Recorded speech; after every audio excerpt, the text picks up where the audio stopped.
Satisfaite du déroulement de ce face-à-face, le principal concerné, lui, persiste et signe. Il exige que les témoins et les commanditaires de l'attaque de sa mairie soient attraits à la barre du tribunal. La libération des emprises pour la réalisation du train express régional sème la division à Rufisque. Les habitants concernés crachent sur les indemnisations proposées par l'APIX et pour cause, ils jugent ce montant dérisoire et menacent de ne pas céder leurs habitations si l'État ne revoit pas son budget à la hausse. Pénurie du riz importé dans les marchés. Au même moment, le riz local stocké dans les greniers cherche preneur. Les producteurs de la vallée interpellent les citoyens sur la nécessité de consommer local. Hors de chez nous, plus que quelques heures pour que les Américains soient fixés sur leur sort. Le monde entier suspendu à cette élection qui confronte deux candidats. Hillary Clinton, Donald Trump jouent leur va-tout dans cette édition, leurs portraits respectifs. Voilà pour les titres, le développement, c'est tout de suite.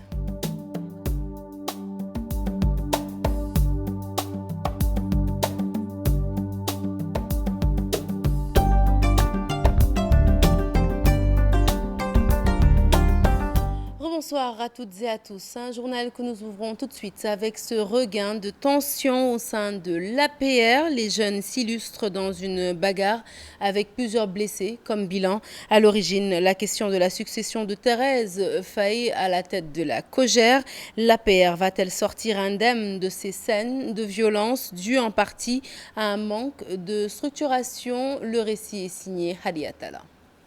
En 8 ans d'existence, l'Alliance pour la République est en proie à la crise. Les démons de la violence se sont réveillés en son sein. La dernière crise en date est la bataille rangée des jeunes du parti soldés par des blessés. À l'origine, la guerre de succession à la tête de la COJER. La tendance favorable à Mariam Thiam exige de Thérèse Diouf Faye et qu'elle déclare être atteinte par la limite d'âge de céder son fauteuil de la présidence de l'organisation. Les mêmes causes produisant les mêmes effets, le même scénario s'est déroulé lors de la succession d'Abdoumbo. Une alternance qui s'est faite dans la douleur. Tous ces affrontements de ce lundi devant les locaux de l'APR ne sont que la face visible de l'iceberg. La quasi-totalité des coordinations du parti est minée par une guerre de positionnement cristallisée par l'absence de structuration du parti. Le département de Pikine est le premier à ouvrir les hostilités. Abdoulaye Chimbo et Abdou Karim Sall se regardent en chien de faïence. À Dakar, la légitimité d'Abdoulaye Diouf Sarr est contestée. Amadouba et Yakham Mbaye, des néo-apéristes soupçonnés de vouloir torpiller la stratégie du maire de Yoff. À Ziguinchor, Benoît Sambou et Doudouka s'entre-déchirent.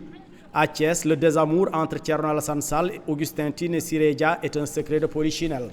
À Matam, Farba Ngom, imposé par le président Macky Sall, règne en maître au détriment de Harouna Dia et autres responsables de l'APR. La liste n'est pas exhaustive et d'autres foyers de tension sont en train de naître au sein des coordinations de l'APR, malgré les mises en garde répétées du président du parti. À quelques semaines des législatives, ces remous dans l'APR vont-ils augurer de lendemains meilleurs? Maître Aïssata Tall Sall, avocate de Barthélémy Dias, se félicite de l'audition de son camarade de parti devant la commission ad hoc de l'Assemblée nationale. La députée socialiste dit attendre les travaux des parlementaires quant à sa décision.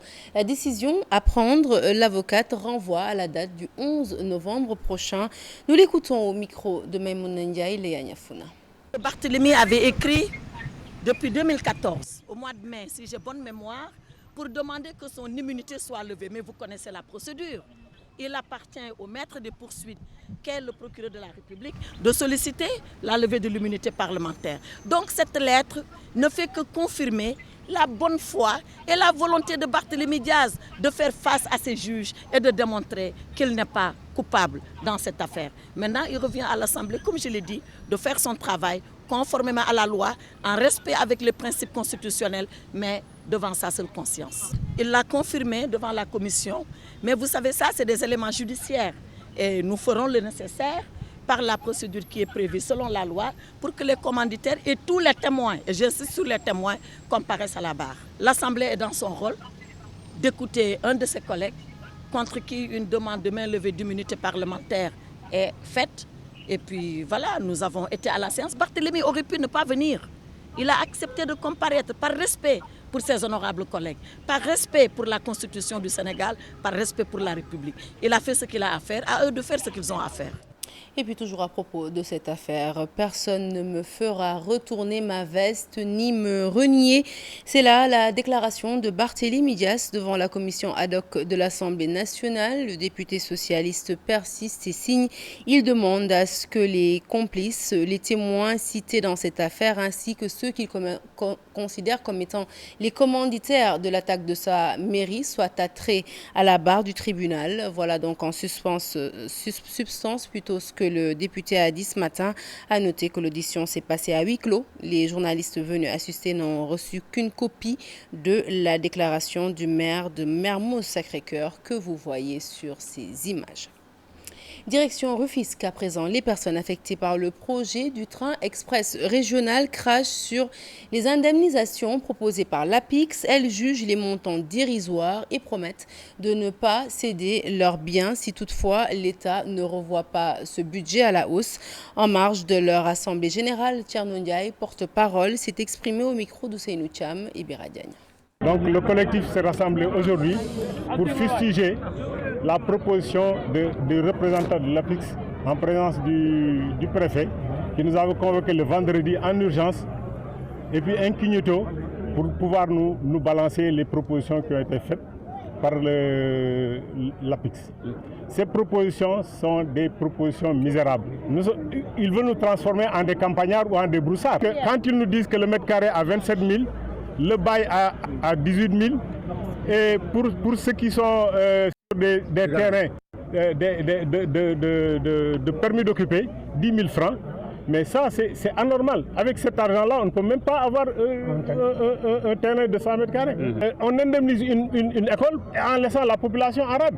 C'est inadmissible.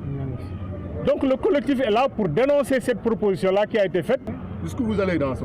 Parlons conso à présent, au moment où la plupart des ménages se plaignent de la rareté du riz importé sur les marchés. Eh bien, le riz local, lui, peine à trouver. Dans les rizeries, les producteurs de la vallée invitent les citoyens à faire confiance au riz local. Ousseynou Diop, Habib Seck pour la correspondance. À Dakar et dans d'autres régions du Sénégal, le riz importé se fait de plus en plus rare. Au même moment, le paddy et le riz blanc sont disponibles au niveau des rizeries. Chez les producteurs de la vallée du fleuve également, une quantité importante de stock de paddy est disponible dans les magasins. Il faut dire qu'aujourd'hui, nous sommes à près de 3000 tonnes de paddy au niveau sur place que vous voyez là. Et en dehors de ce stock-là, nous avons des stocks au niveau des magasins extérieurs. Nous avons un stock de paddy et de riz blanc qui est vraiment stocké dans les usines. Du riz blanc qui tourne autour de 2500 tonnes actuellement et du paddy qui tourne autour de 37 000 tonnes. Ces stocks de riz en bonne quantité restent toujours invendus. Au moment où le riz importé se fait rare, les producteurs de la vallée appellent les Sénégalais à se contenter du riz local. Nous, producteurs, on n'a rien compris. Parce qu'on veut être autosuffisant. Et le riz que nous cultivons tourne autour de 50%. Et qu'on n'arrive pas à le vendre. Si on arrive à 100%, qu'est-ce qui va se passer? À Kagar et dans plusieurs autres villages, le riz blanc et le paddy sont stockés. Une manière pour les producteurs d'appeler à boycotter le riz importé. Le riz qu'on importe, c'est du riz sauvage. C'est du n'importe quoi. Non, c'est du n'importe quoi, c'est du riz sauvage. Parce qu'eux, ils ne le mangent pas. Maintenant, sur le riz brisé, on va voir un riz qui va coûter moins cher, le riz indien ou autre. Mais c'est pas... Il n'y a pas photo, il ne faut pas comparer un riz qui a été produit durant cette campagne et un stock de riz qui date de 2 ans, 3 ans ou autre. On compare des déchets à un produit réel. Pour la campagne de contre-saison, 300 000 tonnes de paddy sont récoltées, mais le riz est toujours stocké dans la vallée. Pour la campagne hivernale, les récoltes ont atteint en cette période de 182 000 tonnes, ce qui veut dire que les Sénégalais ont suffisamment produit du riz pour leur consommation. Mais la commercialisation du riz local pose un véritable problème.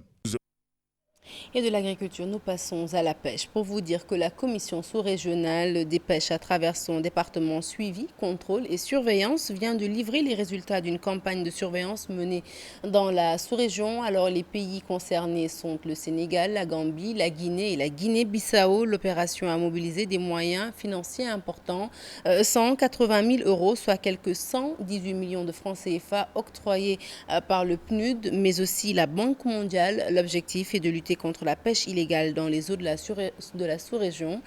Voici Boubacar Ba, il est chef du département suivi, contrôle et surveillance au niveau de la CSRP. Je vous propose de l'écouter au micro de Chertidiane John et Diafar Abba. Le résultat, on a pu contrôler quelque chose comme 80 navires, donc aussi bien des pirogues que des navires industriels. Et on a arraisonné 2 navires industriels dans la zone économique exclusive de la Guinée. 4 pirogues dans la zone de la Guinée-Bissau et 7 pirogues également dans la zone de la Guinée.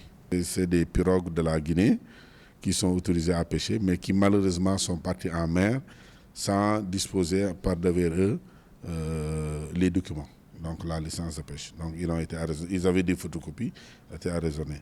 Les 4 pirogues qui étaient en Guinée également, en Guinée-Bissau, il y en a 2 qui n'avaient pas d'autorisation de pêche, mais qui sont des pirogues basées en Guinée, et 2 qui n'avaient pas le marquage sur la pirogue. Les 2 navires, par contre, c'est des navires chinois qui sont autorisés à pêcher en Guinée-Bissau et qui sont allés pêcher sans autorisation en Guinée. C'est ça, ce sont ces navires à Guinée-Conakry. C'est eux qu'on a arraisonnés. Allez, nous abordons le chapitre découverte de ce journal pour parler du BPC Dixmude, un navire de guerre français actuellement en escale à Dakar. L'infrastructure qui se définit comme étant un bâtiment de protection et de commandement participe à des missions opérationnelles de lutte contre l'insécurité maritime. Autre objectif, celui de préserver les intérêts des ressortissants français, mais aussi les ressortissants français. Aïssa Toupey nous fait découvrir le colosse. Protection des intérêts et des ressortissants français, lutte contre l'insécurité maritime, entre autres objectifs de la mission Corambe 134. Depuis 1990, la marine française est présente dans plusieurs pays d'Afrique à travers des opérations de défense et de protection. On est là pour préserver les intérêts français dans le golfe de Guinée, coopérer avec les marines africaines pour améliorer ou en tout cas travailler avec elles sur l'amélioration de leur capacité opérationnelle. Et en faisant ça, bien sûr qu'on contribue à la menace contre le terrorisme, puisqu'on contribue à la stabilisation de la région. Mais on n'est pas directement engagé dans la menace contre le terrorisme. Le BPC Dixmude, bâtiment de protection et de commandement, participe à l'opération Corambe. C'est un navire de guerre, c'est un navire d'assaut amphibie, dont la mission c'est de projeter des troupes par des engins amphibies, donc par la surface, ou par des hélicoptères, de projeter des troupes sur une terre en conduisant un raid amphibie. Ou alors de récupérer des troupes qui sont à terre pour les ramener à bord du bateau et les mettre en sécurité. Mais ces opérations, ça peut être aussi des opérations à vocation plutôt humanitaire, comme par exemple l'évacuation de ressortissants dans un pays en crise ou l'assistance à des populations. À cette occasion, l'ambassadeur de France ne s'est pas empêché de faire un bref rappel de la bataille de Verdun. Verdun est assurément un symbole de notre mémoire nationale, symbole de volonté et d'engagement humain pour la liberté, pour la fraternité, fraternité entre alliés ayant combattu côte à côte. Verdun, c'est pour la France le symbole de la Grande Guerre. En escale à Dakar, le BPC Dixmude va participer à cette mission de sécurisation et de coopération régionale avec 400 marins à bord. Le développement territorial via le secteur minier. Le 4e Salon international des mines qui s'est ouvert ce mardi à Dakar en a fait sa ligne directrice. Le Premier ministre du Sénégal, Mohamed Boun Abdallah Dionne, a présidé la cérémonie d'ouverture. Le patron du gouvernement a parlé de l'impératif d'un partenariat gagnant entre l'exploitant et l'État. Je vous propose de l'écouter. Ces propos sont recueillis par Dame Mandao. l'impératif de transparence dans les activités minières et la nécessité de promouvoir une répartition plus juste et plus équitable des richesses dans le cadre d'un partenariat gagnant-gagnant. Je dois dire ici avec force que pour nous, le partenariat gagnant-gagnant ne peut simplement pas être une clause de style à la mode, mais une véritable finalité contractuelle.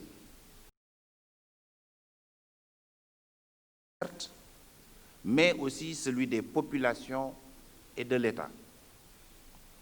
Je me réjouis de constater que des efforts significatifs ont été faits dans ce sens. Ainsi, dans des domaines tels que le calcaire et l'or, les minéraux lourds et le fer, nous pouvons observer une évolution positive du secteur minier.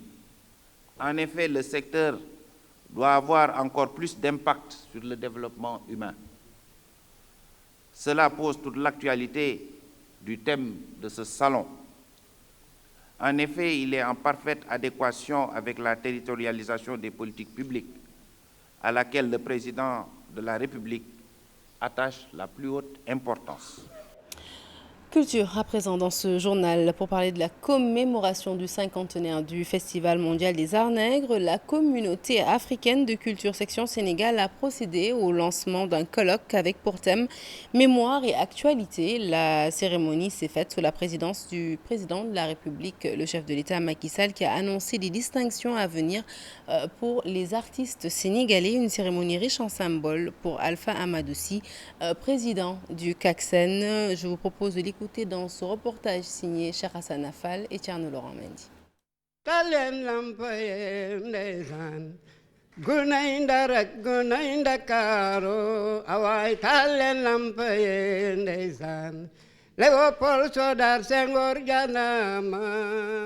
C'est sur ces sonorités artistiques d'Abdoulaye Ndiaye Thiossane que le colloque de commémoration du cinquantenaire du FESMAN a pris forme.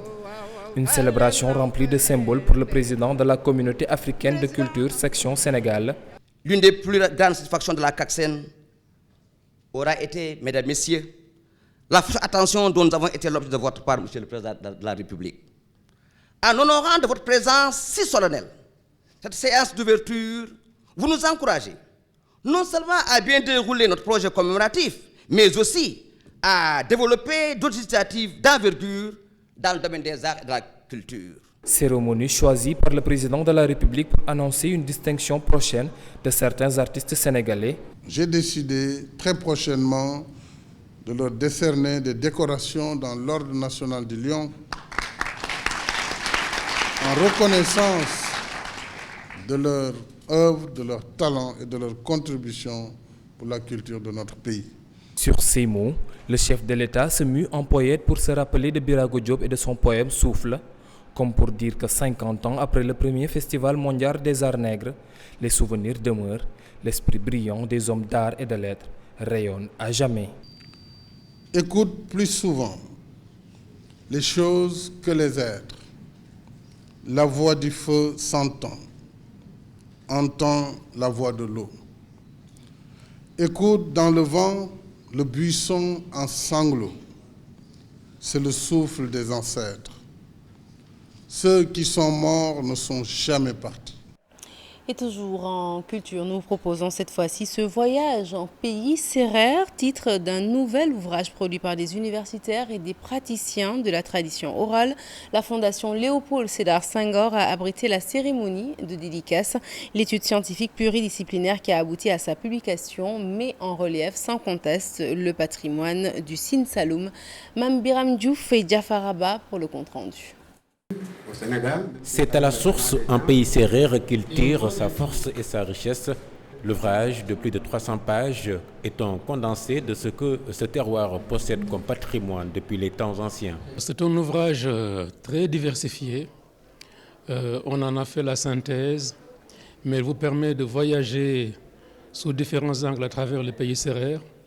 La géographie, la géologie, le climat, les héritages. Au départ, l'idée était de fournir une information scientifique pour le tourisme, Et en définitive, on est arrivé à un ouvrage scientifique produit par de nombreux chercheurs universitaires. Ce voyage en pays sérère pour Michael Ozeron, maître de conférence à l'Université de La Rochelle, a été plus qu'enrichissant. J'ai pris conscience, même si je l'avais déjà tout un ensemble d'indices, que la région du Sine Saloum possède un patrimoine exceptionnel, à la fois un patrimoine naturel, et c'est le plus connu peut-être, mais surtout un patrimoine culturel, matériel et surtout immatériel, qui ne demande qu'à être valorisé. L'ancien ministre, ancien président du Conseil régional de Fatick, revient sur la naissance de ce chef-d'œuvre. Document qui a été l'objet d'un travail entre la région de Poitou-Charentes et celle de la région de Fatick, dans un projet intitulé le projet Tour. Les collectivités locales, j'en ai parlé à M. le Président Sen du département de Fatick, doivent prévoir dans leur budget de quoi offrir aux établissements des moyens de lecture. C'est fondamental, des moyens de lecture pour les élèves. C'est important. Voyage au cœur du pays sérère, le Sine Saloum mis en exergue pour la promotion, la protection et la sauvegarde de son patrimoine. Hors de chez nous, jamais élection présidentielle n'aura suscité autant d'intérêt. Hillary Clinton, Donald Trump, deux candidats qui jouent leur va-tout ce soir en attendant d'avoir les résultats de ce vote. Le portrait des candidats, d'abord celui d'Hillary Clinton, première femme, il faut le dire, à briguer un mandat présidentiel aux États-Unis. La candidate des démocrates est une ancienne première dame, sénatrice de New York, secrétaire d'État. Elle est avant tout avocate de formation. Son portrait est signé Fatidien. Hillary Clinton, première femme candidate à la présidence, de se détourner d'eux, démocrate. Hillary, c'est plus de 40 ans aux côtés de Bill Clinton, une fille dénommée Chelsea, née en 1980, une riche carrière politique professionnelle, une femme très ambitieuse, la première à avoir brigué un mandat présidentiel aux États-Unis, l'une des plus grandes puissances mondiales. Elle est âgée de 69 ans. Et après le portrait d'Hillary Clinton, celui de Donald Trump, le candidat le plus improbable que l'Amérique ait connu jusqu'ici, homme d'affaires très riche, le candidat également le plus controversé de l'histoire politique des États-Unis. Trump est jugé arrogant. Cette star d'une télé-réalité américaine a toujours eu des rapports tendus avec la gente féminine. Nous retrouvons encore une fois Fatidien pour son portrait. Candidat le plus controversé de l'histoire politique des États-Unis, Donald Trump s'est cogné là où cela fait mal. Avant de se lancer dans la campagne en juin 2015, Donald Trump était surtout connu pour son immense fortune, les tours golf et casinos à son nom, ses divorces dans les tabloïds et pour être l'animateur star d'une télé-réalité. Le candidat républicain veut construire un mur à la frontière mexicaine pour empêcher, dit-il, l'immigration clandestine. Jugé arrogant, Mr. Trump s'est montré peu à l'aise sur les fonds des dossiers lors des 3 débats présidentiels. Ses supporters veulent pourtant y croire. Jamais avare de provocation, Donald Trump s'est pourtant refusé à dire qu'il reconnaîtrait les résultats de la présidentielle. Démocrate jusqu'en 1987, puis républicain de 1987 à 1999, membre du Parti de la Réforme entre 1999 et 2001, démocrate encore 2001 jusqu'en 2009 et à nouveau républicain. Né le 14 juin 1946, il est le 4e de 5 enfants d'un promoteur immobilier new-yorkais. Après des études de commerce, il rejoint l'entreprise familiale et se fait un nom dans l'immobilier. À l'origine de procès civils liés à ses affaires, Trump a refusé de publier ses feuilles d'impôts. Il a ainsi reconnu à demi-mot qu'il n'avait pas payé d'impôts fédéraux pendant plusieurs années. Ses rapports avec les femmes sont parfois tendus. Donald Trump partage sa vie avec l'ancienne mannequin de 46 ans, Melania, avec qui il a eu un fils, âgé de 10 ans. Le rival d'Hillary Clinton a 4 autres enfants qui sont aujourd'hui des adultes. Le monde entier suspendu au résultat de cette élection. Le Sénégal n'est pas en reste. Des spécialistes se prononcent et selon le rédacteur en chef du quotidien LAS, la surprise peut venir des deux camps. Amadou Ba d'ajouter, quelle que soit l'issue de cette élection, la constitution américaine est assez solide pour cerner la politique du futur président des États-Unis d'Amérique. Aminata Mbaresso, Moudou Diop l'ont rencontré. Reportage. Les Américains dans l'attente de leur 45e président, une nouvelle page après l'avènement du premier président noir. Je pense que les Américains, autant ils sont capables de révolutions historiques, autant ils sont capables également de tomber dans les canaux. Qui de Hillary Clinton ou de Donald Trump passera? La suite de cette élection américaine est très attendue. Une nouvelle Amérique, je ne le pense pas. Je pense que l'Amérique, c'est un système. Je pense que l'Amérique, c'est comme il aime à l'appeler, ça a été fondé par les pères fondateurs qui ont pu réussir à installer des institutions solides, une constitution qui n'a été modifiée que quelques fois, alors que nous, on a modifié à tour de rôle.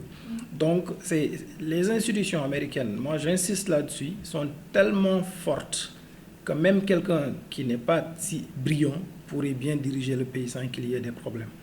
Autrement dit, je ne m'attends pas à des surprises, quel que soit celui qui arrivera. Il est vrai que si c'est Hillary Clinton qui arrive, ce sera la continuité parce qu'elle se réclame déjà dans l'héritage de Barack Obama. Entre la continuité tant prônée par la candidate démocrate et la rupture voulue par les républicains Donald Trump, le système politique américain reste tout de même solide. On ne peut pas être président des États-Unis, un pays qui se veut un peu un pays qui donne des exemples, et prétendre dire que le pays va expulser tous les musulmans ou être un xénophobe, ou à la limite demander à ce que les latinos, les américains, et les noirs américains et les africains qui sont aux États-Unis soient expulsés purement et simplement. Dans quelques heures, l'issue de cette élection tant attendue sera connue. Les États-Unis auront un nouveau président de la République après le passage à la Maison-Blanche du premier président noir des États-Unis.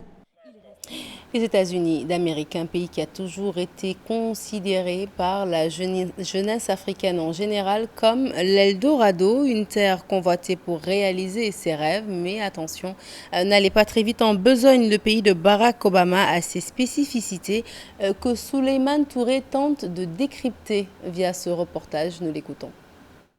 L'Amérique, 52 États, une seule philosophie. Noir comme blanc, tous portent en bandoulière le culte du travail. Time is money, pour parler comme un Américain. L'argent continue d'être au centre de la préoccupation des Américains. Ce n'est pas par hasard qu'on parle du dieu dollar. Et même pour cette élection-là, on a vu la débauche de moyens et d'argent dépensés par les deux candidats, qui montrent que le dollar, le dieu dollar, reste au centre des préoccupations des Américains. Les États-Unis, une terre de rêve. De l'oncle Sam à ces réalités qui peuvent surprendre. Il faut dire qu'à côté de ce mythe, de cet éclat, il y a l'envers du décor qui n'est pas très reluisant. La réalité des États-Unis, c'est que c'est une société violente, fondée sur des crimes. Il y a des Noirs américains qui croupissent dans les prisons pour délits d'opinion. Je veux parler des Black Panthers. Je veux parler de quelqu'un qui est le cas de Mumia Abu Jamal, activiste noir, qui continue de purger une peine de prison à vie. Je veux parler de quelqu'un comme Assata Shakur, qui a dû se réfugier à Cuba. Donc il y a les activistes, une poignée d'activistes noirs américains continuent de payer le prix de leur soulèvement dans les années 60. L'Amérique, première puissance mondiale, la bonne santé de sa démocratie n'est plus à démontrer, mais le déséquilibre social bien perceptible au pays de l'oncle Sam.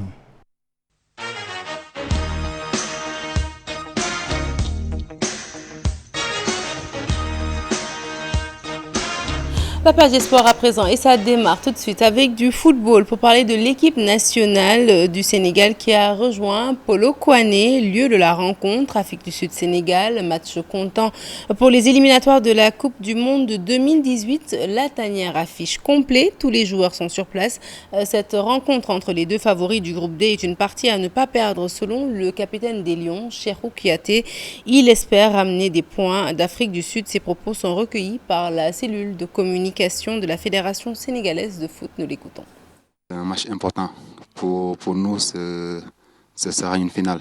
Comme je l'ai dit il y a 4 semaines, tous les matchs, c'est des finales. Donc nous, on est là pour essayer de gagner quelque chose. Et Inch'Allah, on le fera en équipe.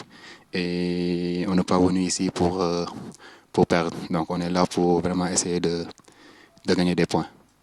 Comme d'habitude, de prier pour nous, d'être derrière nous. Et Inch'Allah, nous, on va essayer de faire ce qu'il faut. Ce qu'il faut, c'est entrer sur le terrain, mouiller le maillot et essayer vraiment de gagner ce match pour le peuple sénégalais.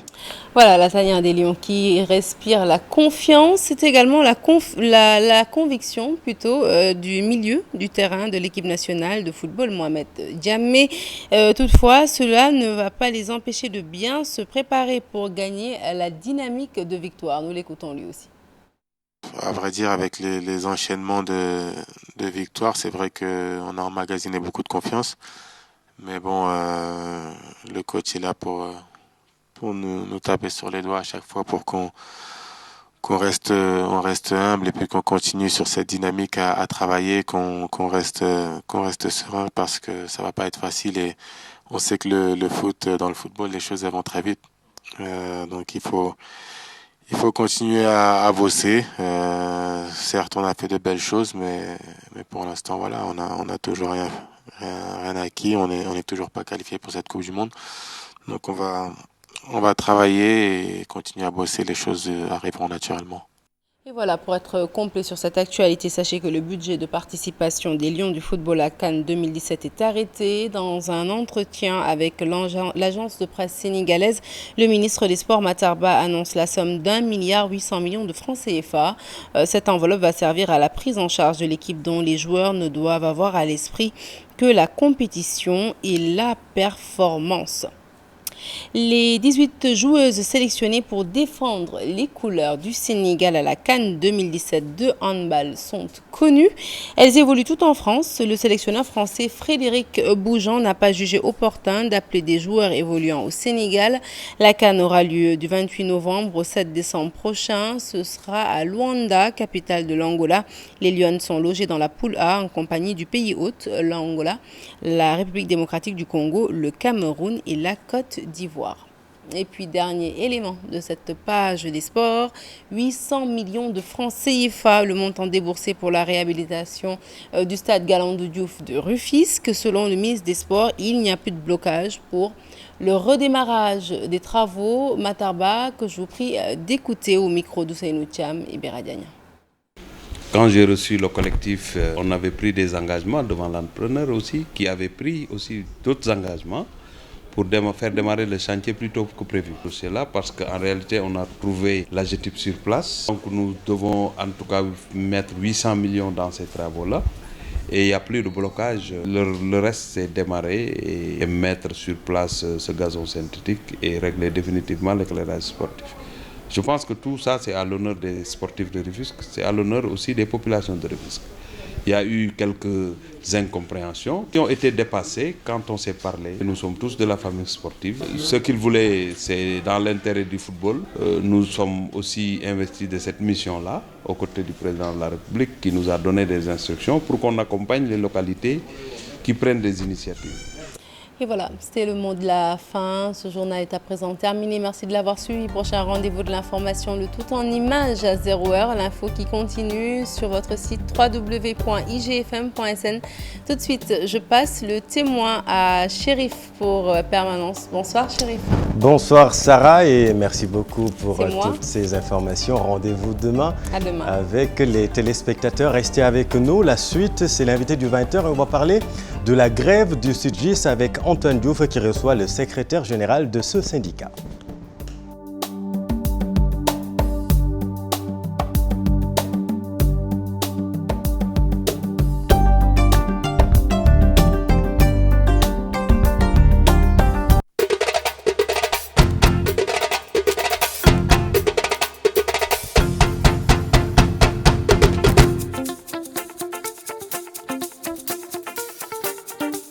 Mesdames, Messieurs, rebonsoir et merci de vous informer sur TFM. 6e plan d'action du syndicat des travailleurs de la justice. Ils ont décrété 72 heures de grève. TFM, vous l'apprenez ce lundi, un dialogue de sourds semble s'installer entre les syndicalistes et la tutelle.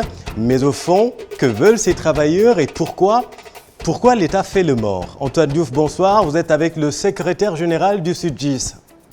Chérif Cheikh Ahmed Tidiane Diop, merci et bonsoir. Nous sommes aujourd'hui dans le milieu judiciaire avec comme invité Maître El Hadj Aye.